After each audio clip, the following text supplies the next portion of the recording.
आदाब, straight line में आपका स्वागत है। आज आप सोच रहे होंगे कि हम कहाँ पे हैं। हम आज डिस्ट्रिक्ट हॉस्पिटल डोडा में हैं और डिस्ट्रिक्ट हॉस्पिटल डोडा का डायग्नोस्टिक सेंटर है, जहाँ पे बहुत सारी सुविधाएं दी जाती हैं गवर्नमेंट की तरफ से। और हम आपको बताने जा रहे हैं केंद्र सरकार की, सेंट्रल गवर्नमेंट की एक स्कीम, जिस स्कीम के द्वारा जो है बहुत सारा सुधार जो है अस्पतालों में आया हुआ है। और मैं आपको बताता चलूँ कि ये स्कीम क्या है। ये है biomedical maintenance and management scheme. ये केंद्र सरकार ने इसलिए लाई क्योंकि होता क्या था कि इक्विपमेंट्स लिए जाते थे, सीटी स्कैन लिया जाता था, एक्सरे लिए जाते थे, इसके अलावा बहुत सारे ऐसे हैवी इक्विपमेंट्स लिए जाते थे जो लाखों करोड़ों में जिनकी कॉस्ट थी। इक्विपमेंट लेने के बाद कुछ देर तक जब वो चलते थे, कोई भी अगर टेक्निकल स्नैग आता था, कोई भी टेक्निकल प्रॉब्लम मशीन्स में आती थी, तो उसके बाद या तो वो मशीन रिप्लेस की जाती थी, ठीक है, या तो उसको वहीं पे रखा जाता था और उसकी कोई भी रिपेयरमेंट नहीं होती थी और उसकी कोई भी देखभाल नहीं होती थी। तो गवर्नमेंट ऑफ इंडिया ने जब ये आंकड़ा देखा कि भाई ये कितना आंकड़ा है, करोड़ों में आंकड़ा था कि जो पूरे भारतवर्ष में जितने भी मेडिकल कॉलेजेस हैं, जितने भी हॉस्पिटल्स हैं, इनमें जो हैवी मशीन्स लगाई गई हैं वो ख़राब हैं। तो गवर्नमेंट ने एक इनिशिएटिव लिया, उन्होंने कहा क्यों नहीं इन मशीन्स को रिपेयर किया जाता है।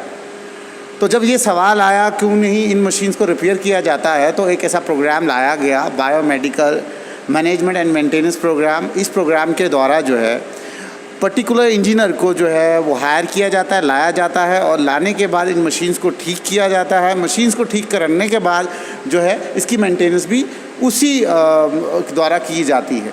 तो आइए, आज हम डिस्ट्रिक्ट हॉस्पिटल डोडा में हैं और डिस्ट्रिक्ट हॉस्पिटल डोडा में आज जो है इसी प्रोग्राम के अंतर्गत ये हम सीटी स्कैन, आप देख सकते हैं, सीटी स्कैन विंग में आए हुए हैं, जहाँ पे कि आज जो है एक बायोमेडिकल इंजीनियर यहाँ पे आए हुए हैं, जो आप देख सकते हैं कि ये इस सीटी स्कैन को अभी ये ठीक कर रहे हैं, जो भी इसमें प्रॉब्लम आई है उसको ठीक कर रहे हैं। और आप देख सकते हैं ये बिल्कुल न्यूली इक्विपमेंट है, तोशिबा का है, करोड़ों का इक्विपमेंट है और इसको ठीक किया जा रहा है। इससे कितने लोगों को अभी राहत मिल रही है और किस तरीके से ये प्रोग्राम जो है अभी पूरे भारतवर्ष को बेनिफिट दे रहा है। ख़ास तौर पे इस रूरल इलाके में, डोडा में, जो डिस्ट्रिक्ट हॉस्पिटल डोडा है, यहाँ पे जो ये मशीन लगाई जा रही है, सीटी स्कैन मशीन लगाई गई थी, उसके बाद इसमें थोड़ी प्रॉब्लम आई, टेक्निकल स्नैग आ गया और इसको अभी ये ठीक कर रहे हैं। ये किस तरीके से अब फ़ायदेमंद है लोगों के लिए, हम बात करते हैं यहाँ के जो इंचार्ज हैं, इनसे बात करते हैं कि ये प्रोग्राम किस तरह यहाँ पे बेनिफिशियल है। सर, आपका नाम? उमर नायत। उमर नायत जी, आप यहाँ पे क्या है? मैं एज ए एपिडेमोलॉजिस्ट हूँ। जी, ये एक्स्ट्रा इसका नोडल अफसर का काम दिया गया है। ये programme in Jammu and Kashmir biomedical maintenance and management programme, इसके तहत ये जो प्रोग्राम है लॉन्च हुआ था नवंबर 2019 में। तो इस जो प्रोग्राम इसके तहत जो है ये बहुत बेनिफिशियल प्रोग्राम है। आपने देखा होगा कि 20-30 साल पहले जो इक्विपमेंट्स हॉस्पिटल में आते थे या किसी PSCs लेवल से आते थे, तो जो कंडम हो जाते थे उनको कोई दिखता नहीं था, वो स्टोर में हो जाते थे, तो फिर वहीं से वो डिस्ट्रॉय करते थे, उसका कोई रिपेयर नहीं होता था। इस प्रोग्राम के तहत हमको पता चला कि पहला तो बेनिफिट है कि हमारे डिस्ट्रिक्ट में कितने इक्विपमेंट्स हैं, इक्विपमेंट्स में कितने फंक्शनल हैं, नॉन फंक्शनल हैं और कितने कंडम्स हो गए हैं। क्या ये स्कीम है, इसको किस तरीके से केंद्र सरकार ने, सेंट्रल गवर्नमेंट ने सोच के लाया? क्या यहाँ से फीडबैक ज़्यादा था कि इतने बड़े बड़े कॉस्टली इक्विपमेंट्स लाए जाते हैं, उनमें थोड़ी सी टेक्निकल स्नैग होता है, क्योंकि डॉक्टर्स तो उसको ठीक नहीं करेंगे, उसको तो पर्टिकुलर इंजीनियर होगा। क्या मतलब आपके जो इंचार्ज या सुपरिटेंडेंट हैं उनकी तरफ से कोई फीडबैक जाता था कि भाई इनको अगर ठीक किया जाए तो बहुत सारा पैसा भी बच सकता है और राहत भी मिल सकती है? जी, आप सही बोल रहे हो। फीडबैक गया था, सुप्रिटेंडेंट सर से गया था, सीएमओ से गया था। हमारे जो यहाँ इसमें जो मिशन डायरेक्टर सर हैं, भूपिंदर सर हैं, उनका बहुत बड़ा रोल है इसमें कि क्योंकि दूसरे स्टेट्स में तो ये पहले से प्रोग्राम चल रहा था, तो हमारे स्टेट्स में उन्होंने, भूपिंदर सर ने ये प्रोग्राम लॉन्च कराया। उनका बहुत बड़ा एफर्ट है इसमें। और इस एफर्ट से ये है कि जो हमारे जितने भी इक्विपमेंट्स जो ठीक नहीं होते थे, वो आपने अब भी देखा होगा कि जो हमारे इंजीनियर्स, कभी हमने सोचा था कि डोडा में भी सीटी स्कैन यहाँ डोडा में ठीक हो रही है, इंजीनियर मुंबई से मुझे तो हैरानगी, मुझे मालूम नहीं था सिटी स्कैन। नहीं, सिटी स्कैन था यहाँ, थोड़ा रिपेयर की बात थी, उसका UPS खराब हुआ था और वो देख रहे हैं यहाँ भी है और गुजरात में भी है। अच्छा। गुजरात वो भी रिपेयर यही इंजीनियर करेगा और यहाँ ये मुंबई से उन्होंने इंजीनियर मंगवाया है जो ये मेड सिटी है। अभी तक कितने इक्विपमेंट जो हैं इन्होंने यहाँ मतलब कितना आपको बेनिफिट अभी तक मिला? डिस्ट्रिक्ट में अगर देखेंगे तो हमारे टैगिंग इसमें प्रोसेस होता है कि पहले हमने टैगिंग करते हैं कि कितने इक्विपमेंट्स हैं। जो इंजीनियर्स मेडिसिटी से जहाँ लोग ये इंजीनियर्स दो हैं ये हर एक PSC लेवल तक जाते हैं और वहाँ टैगिंग करते हैं कि कौन कौन से इक्विपमेंट्स हैं। जब टैगिंग के बाद उनको पता चला कि 1038 इक्विपमेंट्स टोटल है, जिसमें आपके 821 इक्विपमेंट्स फंक्शनल है और 217 इक्विपमेंट जो हैं वो नॉन फंक्शनल थे। 217 इक्विपमेंट जो है वो चल ही नहीं रहे थे और जो 217 इक्विपमेंट चल नहीं रहे थे तो उनको उनमें से उन्होंने 138 अभी तक ठीक कर दिए हैं। 138 आपने ठीक कर दिए हैं जो इंजीनियर्स हैं। उसमें वेंटिलेटर्स आते हैं आपका वेंटिलेटर के बाद आपका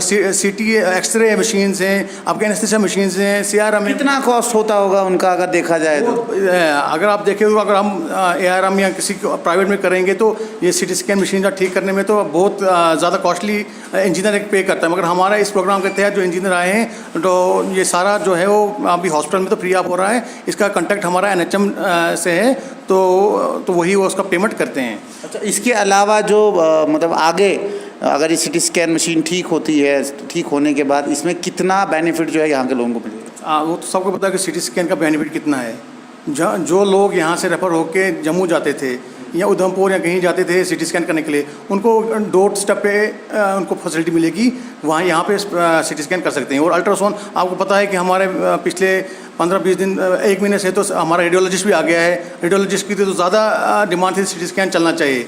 वो तो रोज़ तो यहाँ आते थे कि कब चले। अब तो मुझे लगता है कि दो दिन में तो ये स्टार्ट भी इंशाल्लाह हो जाएगा। जब ये मशीन ठीक नहीं थी लोग कहाँ जाते थे CT स्कैन के लिए? वो बाहर जाते थे, उधमपुर जम्मू जहाँ भी आप डॉक्टर रेफर कर, क्योंकि यहाँ तो CT स्कैन का था नहीं हमारे पास। भद्रवाह में चलती थी, मैं भद्रवाह में भी 4-5 महीने से वो ख़राब हो गई है। उसका कुछ बोर्ड का शॉर्ट हो गया, तो बोर्ड की है वो भी वो ठीक करने आए हैं। वो भी इसके बाद वहीं जाएंगे, भद्रवाह जाएंगे वो।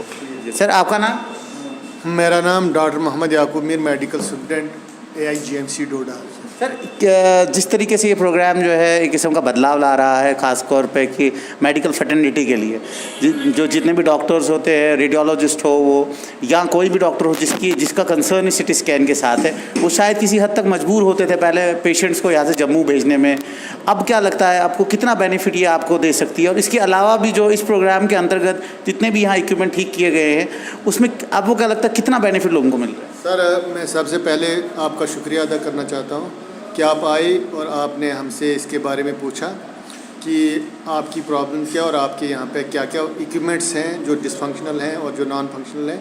सबसे मैं पहले आपने मिशन डायरेक्टर का शुक्रिया अदा करता हूँ जिनने इतना बड़ा इनिशिएटिव लिया गवर्नमेंट ऑफ इंडिया के साथ। एक ऐसा इनिशिएटिव लिया कि जिसकी वजह से हमारे J&K में और ख़ास तौर पर हमारे हिली डिस्ट्रिक्ट में, specially Doda, Kishtwar and Chenab valley के जो डिस्ट्रिक्ट हैं, यहाँ बहुत से इस किस्म के इक्विपमेंट्स और मशीनरीज पड़ी हुई थी जो 20-20, 30-30 साल से किसी का फ्यूज़, किसी का थोड़ा सा माइनर रिपेयर था, वो पड़े हुए थे स्टोर में। लेकिन हमारे मिशन डायरेक्टर जो यहाँ DC भी रहे हैं, उनकी काविशों की वजह से, उनकी मेहनत की वजह से उस डिस्ट्रिक्ट को समझा, इस चनाब वैली को समझा कि यहाँ लोगों को कौन सी प्रॉब्लम्स फेस होती हैं, तो यहाँ कितने हमें प्रॉब्लम लोगों को फेस करने पड़े। उन्होंने एक इनिशिएटिव गवर्नमेंट ऑफ इंडिया से लिया और उन्होंने एक प्रोग्राम बनाया जिसके तहत हमें भी इस पूरी स्टेट के साथ साथ हमें भी उसमें जोड़ा गया। और इस प्रोग्राम का जो biomedical equipment maintenance and management programme रखा गया, इसके तहत उन्होंने एक कंपनी है जिसके साथ मेडिसिटी, जिसके साथ इन्होंने ये एग्रीमेंट किया under NHM, government of India का एक इनिशिएटिव था। और उस बेस पे हमें यहाँ पे इंजीनियर लोकल लड़के आ गए और उसके बगैर जो हमारे दूसरे जो मशीनें, बड़ी बड़ी मशीनें यहाँ पे हैं, उनके लिए हमें जब एक टोल फ्री कॉल करते हैं, उसके बाद विदिन 7 डेज़ वहाँ से उनका इंजीनियर वो यहाँ पे पहुँच जाता है। और हमारी बड़ी से बड़ी मशीन, जैसे आपने खुद देखा कि हमारी CT मशीन पिछले 3-4 महीने से बंद पड़ी हुई थी, लेकिन हमारे प्रिंसिपल साहब की वजह से, मिशन डायरेक्टर हेल्थ डॉक्टर जो हमारे भूपिंदर सर जी हैं, उनकी वजह से, और DC साहब जो हमारे पे यहाँ पे हैं और यंग हैं, उन्होंने की इनिशिएटिव की वजह से हमें बम्बई से इंजीनियर यहाँ पे पहुँचा। और वो इंजीनियर जो कि हमें 10-15 लाख साल का अगर हम उसको कॉन्ट्रैक्ट होता हमारा उनके साथ एनुअल मेंटेनेंस, तब जाके वो इंजीनियर यहाँ पे आता। तो एक कॉल पे हमारे अपने वो इंजीनियर यहाँ पे आए और आप खुद देख रहे हैं कि वो इंजीनियर विदिन 3 or 4 आवर्स में हमारी CT मशीन को। सबसे बड़ी बात है कोरोना वायरस का इतनी बड़ी महामारी जो है चल रही है, और इस महामारी में भी जो है इंजीनियर का यहाँ पहुँचना, ये भी एक मतलब मैं कहूँ सराहने वाली बात है। लेकिन मैं आपसे ये पूछना चाहता हूँ कि इन इक्विपमेंट्स को ठीक करने के बाद पब्लिक को कितना बेनिफिट मिलेगा वो आपसे। आप जानते हैं कि ये जो इक्विपमेंट्स हैं कि अगर हमारे यहाँ पे इस हिली डिस्ट्रिक्ट में हर आए रोज़ एक्सीडेंट होते रहते हैं, उसके अलावा यहाँ पे ज़्यादातर लोग जो होते हैं 90% लोग जो होते हैं वो देहातों में रहते हैं और किसी का पैर स्लिप हो जाता है, कोई कहीं काम पे चला जाता है, कोई माल मशी के साथ चला जाता है, उनकी वजह से उनको थोड़ा सा भी कहीं स्लिप होकर गिर जाते हैं और उनको जब हेड इंजरी आ जाती है या कहीं फ्रैक्चर हो जाता है, उस मामूली से फ्रैक्चर या हेड इंजरी जो कुछ ना हो, लेकिन डॉक्टर की सहूलियत के लिए और डॉक्टर को अपने आप को अच्छी तरह डायग्नोज बनाने के लिए उस पेशेंट को यहाँ से हम जम्मू रेफ़र करते थे। जब जम्मू जाके उसको वहाँ पे देखते थे, उसके बाद वो फिर पेशेंट हमारे AIGMC डोडा में आ जाता था।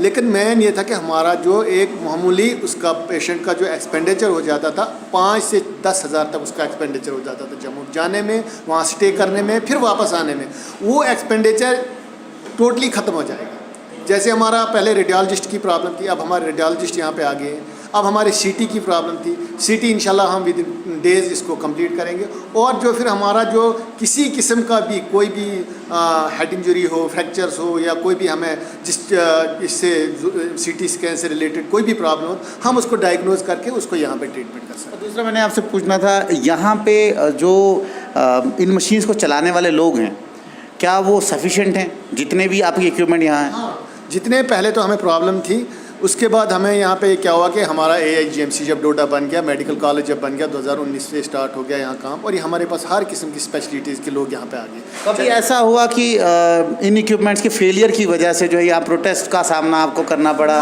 बहुत ये तो होता रहता है। ये एक तो एक प्रॉब्लम है कि जब हमारे पास इक्विपमेंट हो और उसका फंक्शन ना हो लें और उससे हम काम नहीं, तो लोगों में तो रिजेंटमेंट आ जाती है। नेचुरल सी बात है कि अगर हमारे पास एक CT मशीन हो और वो बेकार पड़ी हुई हो तो लोगों में तो रिजेंटमेंट होती है। अब लोग इतने अवेयर हो चुके हैं कि उनको पता है कि डोडा जब मेडिकल कॉलेज बन चुका है, इसमें CT मशीन है, इसमें अल्ट्रासाउंड है, इसमें दूसरे किस्म वेंटिलेटर्स हैं, इसमें दूसरी किस्म के मशीनरी इक्विपमेंट है, हमारी कॉटरीज हैं, तो जब CRMs हैं, जब ये मशीनें यहाँ पे अवेलेबल हों और हमारा एक छोटा सा फ्रैक्चर के लिए पेशेंट को जम्मू रेफ़र होना, तो लोगों में नेचुरली रिजल्टमेंट आ जाती है। दूसरा मैं आपसे पूछना चाहता हूँ, पहले ये प्रोग्राम नहीं था तो जो इक्विपमेंट ख़राब होता था, करोड़ों का हो, किसी भी का, उसको क्या करते थे आप? ये होता था कि जब पहले यहाँ से इक्विपमेंट से पहले तो इक्विपमेंट्स इतने हाई टेक्नोलॉजी थी नहीं, जो ही हाई टेक्नोलॉजी आ गई, हमारे इलेक्ट्रॉनिक सिस्टम आ गया, तो उसी तरीके से हमारे यहाँ पे भी इक्विपमेंट आना शुरू हो गए। या अब ये 4-5 साल से जो हमारे पास लेटेस्ट टेक्नोलॉजी के इक्विपमेंट्स आने शुरू हो गए, तो गवर्नमेंट ऑफ इंडिया ने भी इनिशिएटिव लिया कि अगर ये इक्विपमेंट अब करोड़ों का ख़राब होता है तो इसको मेंटेनेंस करने के लिए हमें क्या कदम उठाने चाहिए। तो इसीलिए गवर्नमेंट ऑफ इंडिया ने ये कदम उठाया कि पहले तो जो मैनुअल इक्विपमेंट्स हुआ करते थे बहुत से ज़्यादा, जैसे हमारे पास एक्सरे होता था, एक्सरे उठाया, फिर उसको डेवलपिंग करते थे, डेवलपिंग में हमारा जो मटेरियल लगता था उनने थोड़ा आम किस्म का होता था। तो अब तो हमारे पास जैसे डिजिटल आ गया एक्सरे, तो उस डिजिटल एक्सरे को मेंटेन करने के गवर्नमेंट ने एक पॉलिसी बनाई और बहुत ही कामयाब पॉलिसी बनाई, जिसकी वजह से हम आज उसका फ़ायदा उठा रहे हैं। अब लोगों के लिए आपका क्या मैसेज है? मेरे जो लोग हैं स्पेशली चिनाब वैली के, क्योंकि चिनाब वैली कैटर करता है मेडिकल कॉलेज डोडा, जो ये 3 ही डिस्ट्रिक्टों को कैटर करता है, रामबन, डोडा और किश्तवाड़। मेरी इन लोगों से यही अपील है कि आप आइए, जो भी आपको फैसिलिटी हमारे पास यहाँ पे होगी हम उसको आपको पूरी भरपूर देने की कोशिश करेंगे। हमें चाहे कुछ भी करना पड़े, जो हमारे पास यहाँ पे अवेलेबल होगा हम अपने डिस्ट्रिक्ट एरस्टवाइल चिनाब वैली या कोई भी यहाँ पे आए, हम उसको ये फैसिलिटीज़ प्रोवाइड करेंगे और पूरी कोशिश करेंगे। चाहे आपने पिछले दिनों देखा कि यहाँ बाइपोलर सर्जरी हुई जो कि अमृतसर में हुआ करती थी, नी रिप्लेसमेंट हमारे डॉक्टर जो हमारे यहाँ पे हैं डॉक्टर खालिद मुजफ्फर, उन्होंने नी रिप्लेसमेंट का यहाँ पे एक ऑपरेशन किया और अपनी नौयत का चिनाब वैली में पहला ऑपरेशन है, जिसके लिए एक पेशेंट को लुधियाना, अमृतसर जाना पड़ता था या जम्मू जाना पड़ता था। एक डॉक्टर खालिद ने हमने यहाँ पे वो परसों 3 दिन पहले ऑपरेशन किया, बाइपोलर टोटल हिप रिप्लेसमेंट की, और उस पेशेंट का मैं कहता हूँ कि ज़्यादा से ज़्यादा 1000 या 1500 का खर्चा आया, जहाँ की जबकि उसका जहाँ अमृतसर, लुधियाना, जम्मू जाता कम से कम 40-50 हज़ार उसका खर्चा आता। तो इस किस्म के हम चाहते हैं कि उस किस्म की फैसिलिटीज़ यहाँ इन गरीब लोगों को मिलें जो हमारे पास अवेलेबल, जो हमारे पास हों उनको प्रोवाइड हम करें। और आप देख सकते हैं कि हमने आपको एक केंद्र सरकार की जानिब से जो एक बहुत ही अच्छी स्कीम, जिस स्कीम की वजह से वो जो इक्विपमेंट्स करोड़ों के थे, लाखों के थे, जो अभी तक डिसफंक्शनल थे, उनको फंक्शनल बनाया जा रहा है। और सबसे अच्छी बात यह है कि बहुत ही कम कॉस्ट में, पहले जिस कॉस्ट में किया जाता था उससे की कम कॉस्ट में इस प्रोग्राम के द्वारा जो है ये बेनिफिट पूरे राज्य को हर जगह मिल रहा है। और केंद्र सरकार किस तरीके से काम कर रही है और जम्मू कश्मीर यूटी सरकार किस तरीके से काम कर रही है हेल्थ फैसिलिटीज़ को बेटर बनाने के लिए हर हॉस्पिटल में। और ये डोडा का जो रूरल एरिया है, यहाँ पे इस तरीके की फैसिलिटीज़ को अपग्रेड करने के लिए, और ख़ास तौर पे अगर इस तरीके का प्रोग्राम हर जगह पे, मतलब अभी तो यहाँ पे चल रहा है और इसका बहुत ही अच्छा फीडबैक जो है मेडिकल फैटर्निटी से भी मिल रहा है और लोगों से भी मिल रहा है। हम आशा करते हैं कि आने वाले वक्त में जो है इससे बेटर फैसिलिटीज़ जो है वो हेल्थ डिपार्टमेंट को दी जाए। इसी तरीके से हम आपको मिलाते रहेंगे, नई नई खबरों के साथ आपको रूबरू करवाते रहेंगे। जुड़ते रहे स्ट्रेट लाइन के साथ।